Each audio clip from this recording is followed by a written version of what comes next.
Tamil சினிமாவால் sensor portal அவதிப்பட்ட படங்களை பற்றி பார்ப்போம். நம்ம நினச்சிடுவோம் ஜனநாயகம் தான் பீக்கு. ஏன்னா அதை பற்றி தான் மக்களுக்கு அப்போ தான் சென்சார் போர்டை பற்றி நிறைய பேருக்கு தெரிஞ்சுது.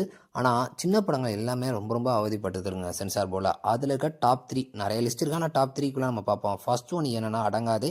ஸோ சண்முகம் முத்துசாமி எடுத்த படம் தான். ஸோ ஜிவி பிரகாஷ் தான் ஹீரோ. அதில் ஜிவி பிரகாஷ், சரத்குமார் நிறைய ஆக்டர்ஸ் நடிச்சிருக்காங்க. இன்ன வரையுமே அந்த படம் வரவே இல்லைங்க. எனக்கு தெரிஞ்சு ஜியோ சினிமா அறிமுகப்படுத்தும் போது அதை நான் ட்ரெய்லர் யூடியூப்பில் பார்த்தேன். ஆனால் இன்ன வரையுமே அந்த படம் ரிலீஸே ஆகல. ரெண்டாவது ஜெப்சி தான். ஸோ அந்த படத்தில் 63 கட்டாக இது ரீசெண்டாக ஜீவா அவர்களே ஒரு இன்டர்வியூவில் சொல்லியிருந்தாரு.